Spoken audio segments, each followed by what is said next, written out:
Welcome back to Super Castlevania IV. We're on to stage 4, oddly, and we haven't even entered the castle yet. Nope. Literally, like the first half of this game is just getting to the castle. I do like the build up to the castle though, which would become sort of an element of later games, where some more than others. There's a journey toward the castle that you need to get to, and that makes sense. It's not like Dracula wouldn't have some sort of presence in the surrounding territory. Well, I like it just from a gameplay perspective because there's really only, unless you really kind of want to do something weird, kind of like with Portrait of Ruin, there's only so much you can do with a castle. Yeah. This gives you room to just do other environments that you might not have to be in the castle for. Well, Yeah. I mean, it is something they have been doing since the original games. Castlevania 1's had a brief venture outside the castle before you actually went inside the castle. I think Castlevania 3 did it way longer journey because you went through marshlands, you went through forests before you actually get to the actual castle. You're saying that, but I mean, we're in a level that looks like it would be totally at home inside Dracula's castle, so yeah. And I think, I don't know, it's just, what is this place? Rondo of Blood did something similar as well. You started in the village, yeah. Yeah, you started in the village and you slowly make your way to the place. No, actually, you start at the village and the second stage is, you're in the entryway to the castle. Oh, really? So the rest of the game is in the castle. Oh. And a pirate ship. Huh. And there's The stuff pirate like, ship is inside the castle. and there's stuff like graveyard and stuff outside, too. So we'd be exploring some of the terrain outside the castle as well. Yeah, the more I think about it, I hate that shit. The more I think about it, Rondo Blood's adventure is kind of like back and forth. It's like I forgot my car keys repeatedly outside of the castle, so I gotta go pick them up. Meanwhile, Dracula's like, it's like, Victor, just get here. It's like, I have your girlfriend, bitch. I have your three girlfriends. Yeah. Well, if Dracula really wanted to protect something from being rescued, he probably would find someplace outside of his castle to hide them. I don't believe in polygons. It's polygamy, you idiot. Sorry, what? So what is Richter just what was Derek Zoolander now? So yeah, he's just a well-meaning doofus. So why are you giving Richter the oh yeah, that's right, he was voiced by the same guy as Chris. Because they're voiced by the same person. Right. Okay. Yeah. Oh man. Oh jeez. And I'll never unhear it. So I'm sorry. Boss time. So if Richter's the well-meaning doofus, what is Simon in comparison? Oh. I want to say the barbaric What meathead. the hell? Why does this skull have a tongue made of multiple sausages? I don't. It's just what's to share with you. Actually, its name is Puexel, which is backwards for licks you up. Right. Yeah. It was a Sunday for Dracula, right? When he was designing these, he couldn't be bothered, all right? Oh, right. This is that Mode 7. This is that era of 16-bit design where rotating sprites was considered like the height of visually impressive. It was a big deal back then, so. For a console game specifically, yes. Just stand here and. I knew it was a good idea to wear the Axe body spray. What the hell? Yeah, just stand here and you're good. Yeah, you can. Can we just camp out on this one square for the rest of your life? Yeah, for the rest of the game. Eventually, you'll draw on Dracula, and he'll swoop past you just like yeah. The So when you get to here, just do that and you're good. Okay. Man. What do you mean he could just stand there? Well, sir, he just crouched down and we couldn't hit him. Then turn around. Well, you see, we can only move in one direction. I don't understand. They don't use the swinging thing very much in the game. No. Well, the clock tower has bits of it, but it's also way more awkward there. Yeah. Oh God! Now I'm thinking of Batman and Robin. Yeah. It's one of my favorite tracks in the game right here. Oh, I just love the soundtrack. Yeah, this game's soundtrack is great. Yeah, it is an instance of an atmospheric soundtrack done right because it's something. Okay. These are tunes I can. I like how the Super Nintendo just can barely handle this. Oh no, this game has tons of slowdown. Yeah, there's ambition here, but it's like It's a little too early in the console's life cycle. They didn't quite have a handle on it. Exactly. Konami was pretty bad about that. The more I think about it. Well, Demon's Crest was also really bad, but that's Demon's Capcom. Crest. Well, that's Capcom. Yeah. I mean, Ghouls and Ghosts, Super Ghouls and Ghosts also has some inkling and slowdown as well. Yeah. But no, the more I think about Konami games, like, yeah, they were pretty rampant with slowdown. Like the SNES port of Gradius 3. I mean, we've seen. I mean, I know we did that commentary eons ago, but it's on the channel if you want to go look at it. Yeah, it's really old though. I mean, at the very least, it's from effort, not from being lazy.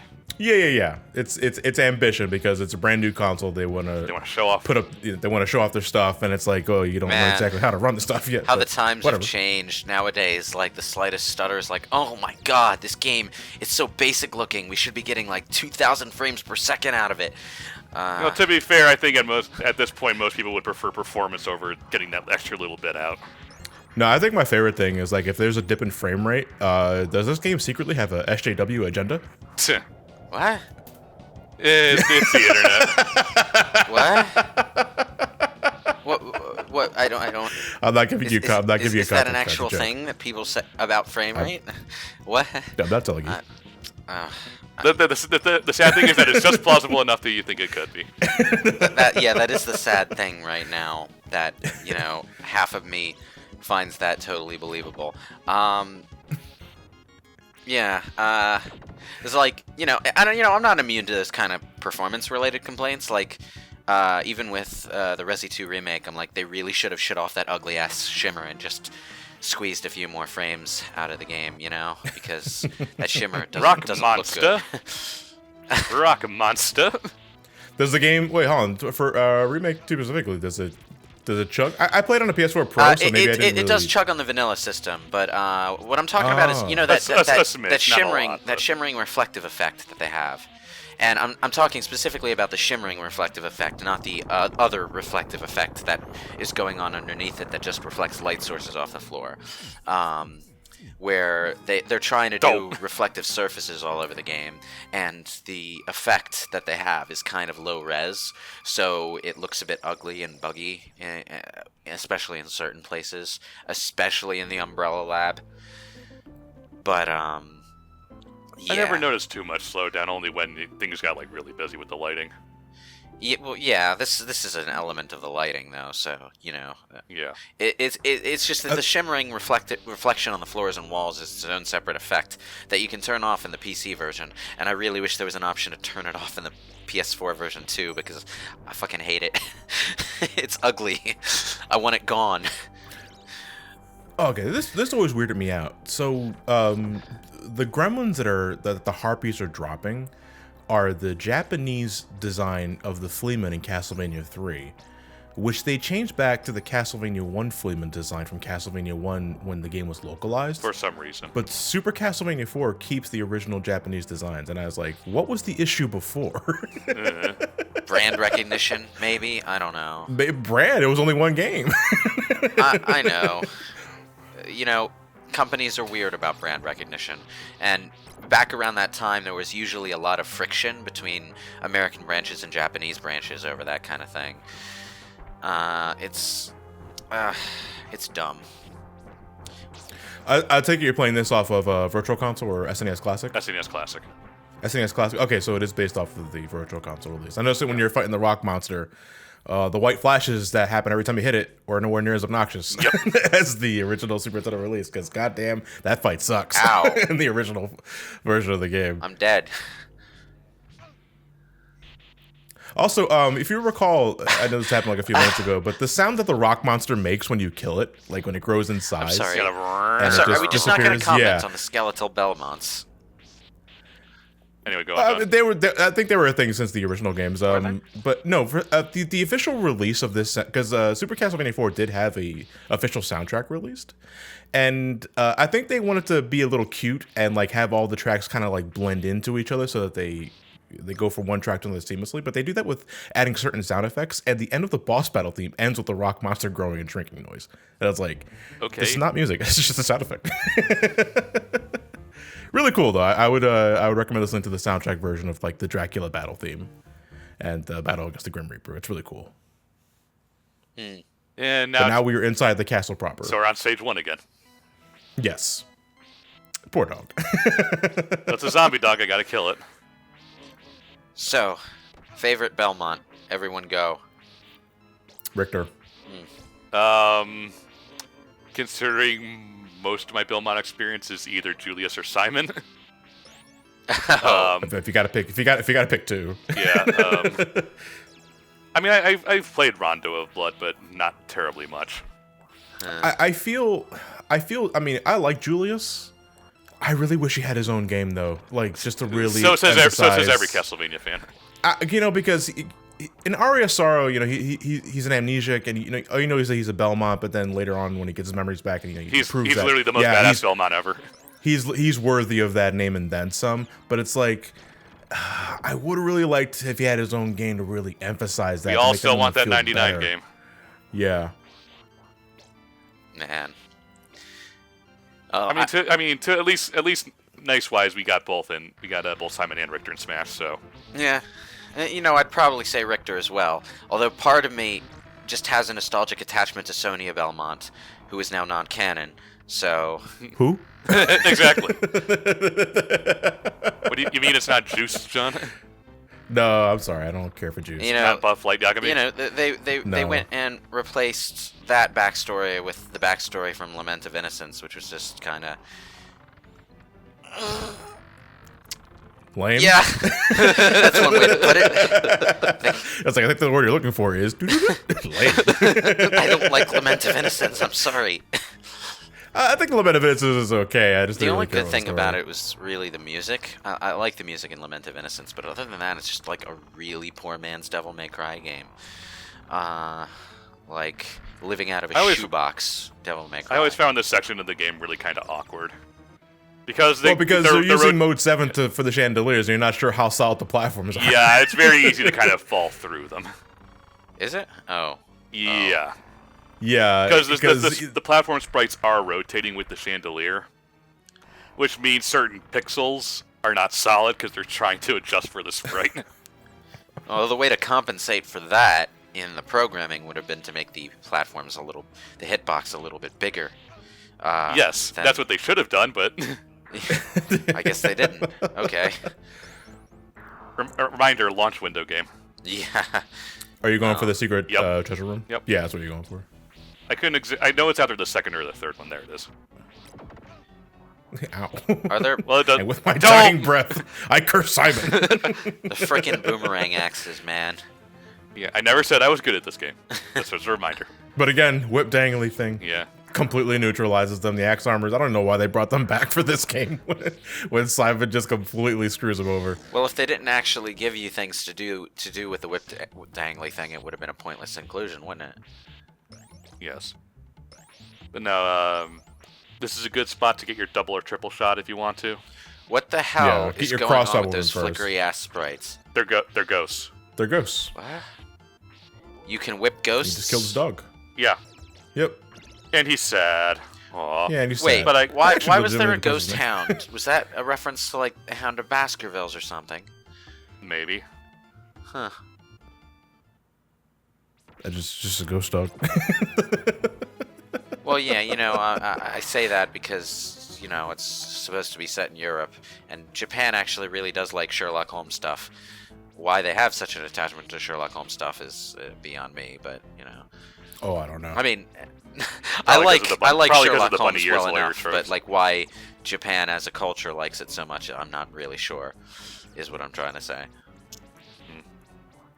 And triple shot. So yeah, I will get to show off the triple shot at least once and how it absolutely wrecks bosses in this game. Absolutely. It's like unlike previous games where you want to be holding on to the holy water. Nope, the cross is in this game. With triple shot, the cross is just a beast of a weapon in this version of the game. How do you fight light? With darkness. Yeah. or whip, apparently. Just whip that light. The Vampire Killer is just a cool nickname that the Belmonts just give the whip, when in reality it can do much more. Shall we ask Trevor in the anime what it does? Why? What does he say in the anime? Basically, his attitude is it's just a whip. It just happens to be a really good one. Well, it is blessed with a holy power that, like, I mean, if you, yeah, but Trevor doesn't care about that. Well, because he's so different in that fucking show. But, you know, when push comes to shove, he uses that whip in the second season. Yeah. If I remember correctly... It has a really powerful effect on vampires. If I remember correctly, the thing about Castlevania 3 was that the Belmonts were, like, driven out. Like, by... Yeah, they were driven out and then they were called back. Because they're kind of the only people that can do something about Dracula's forces. Yeah, it's like the... That's according to the English translation of the intro, for the record. I'm not sure what the... as I understand it, they were shunned by, you know, European Christian society because, you know, supernatural. They dabbled in supernatural stuff. Yeah. You know, you would think. And then Dracula showed up, and they're like, "Oh wait, we kind of need you guys." Yeah, something I think the Netflix show does a better job highlighting and elaborating on, because again, in the original translation of the game, it acts like it's the Belmonts are known for their demon slaying power, and the folks were appreciative of that until one day they weren't, and then they got eviscerated, and then it's like, okay, we need you guys back. Well, you know, if at the time you couldn't exactly release a game in America that cast Christians as flawed, specifically, because then, you know, the parents would get angry. It's like, I mean, the parents got angry anyway, so. Yeah, because I don't think religion is referenced in any capacity in the English localized versions of those games, especially in Castlevania 3. They're just townsfolks. The Satanic Panic was a thing. I actually now go fight Demon Dracula. I actually read a tweet not long ago that actually referenced a local police force that had a Dungeons and Dragons task force, and I'm like, wow. Hey, remember that? Yeah, I mean, you remember the first movie Tom Hanks was ever in? Which one? The one where he was like the crazy dude who got obsessed with like D&D. No, I don't remember that at all. Oh man, I think it was like the first like full movie he was ever in. Also, for the record, Satanic Panic sounds like a dance. No, it sounds like a musician group. Okay, so they made a movie. It's like my favorite Sonic Zone. They made a movie where Tom Hanks was like the bad guy, I guess, who was obsessed with D&D. He got like mentally disturbed from it. It was crazy. You see, you make a movie like that today, and everyone would get up your butt about it. So. Yeah. Meanwhile, dedicated D&D players would say, "Yeah, that's what happened." I mean, I've been a part of some crazy D&D campaigns. I still have not played a single campaign, and I have like 6 people that play the game, and I was like, I don't know what. It was fun in college because everyone was around all the time. So yeah, I keep wanting to play D&D, but I don't have people to play with. Yeah, that's why it was good in college. And, you know, I know you can go to, like, websites like Roll20 and stuff for that, but, you know, I kind of want to play at a table with all the books and, you know, a battle grid set up, everyone acting out their characters around the table, that kind of thing.